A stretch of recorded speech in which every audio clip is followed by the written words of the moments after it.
So আপুর বিড়াল হচ্ছে এখনই সেল হয়ে যাবে। মোটামুটি বিক্রেতার সাথে একটু ফাইনাল হচ্ছে। সো আলহামদুলিল্লাহ সেল হয়ে গেছে আর কি আমরা থাকতে থাকতে বিড়ালটা। তো ভাইয়াটা নিয়ে নিছে হোয়াইট একটা বিড়াল।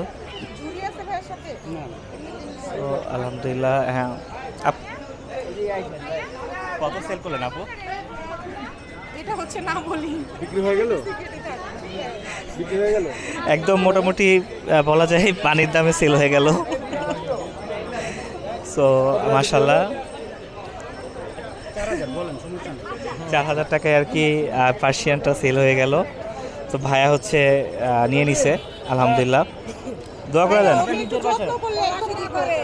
এতগুলো বিড়াল যত্ন করতে পারে না, আমি বাড়ি থেকে আসছি আইসা আমি বলছি চল বিক্রি করে দেবো যে দামে পাই। দোয়া করে দেন আপু। হ্যাঁ আদর করে দেন, কারণ এক জায়গায় হ্যাঁ, গেলে হ্যাঁ। 2 দিন না খাওয়া থাকে। এই যে আপু আদর করে দিল আপু আমি বিড়ালটাকে। এখনো বাচ্চা আছে আমি তো। নিজে কান্না করছি, আরেক জায়গা থেকে 7 দিন হয়ে গেছে, ও কোনো নেই, খাওয়া দাওয়া কিচ্ছু না, শুধু কান্না করে। এখনো ছোট আছে তো এখন মানে খাবে। এত খারাপ লাগতেছে যে আমি নিয়ে আসছি, নিজের কাছে বাসায় খারাপ আরো লাগতেছে। বড় আছে।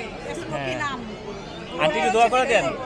না অবশ্যই হ্যাঁ, আদর করে ভালোভাবে দেন। থাকো। আপনাদের ভালোবাসার বিড়াল। ভাইয়ের নাম্বারটা পাওয়া যাবে হ্যাঁ, কি? নাম্বারটা নিয়ে নেন। নাম্বারটা নিয়ে নিয়ে একটু খোঁজ করবেন। তো যোগাযোগ রাখতে পারবেন। আসলে পশু পাখি বিক্রি করা হয়, কিন্তু আসলে বিক্রি করতে গেলে আসলে খুব মায়া লাগে। এটা মানে মায়া লাগাটা আসলে স্বাভাবিক।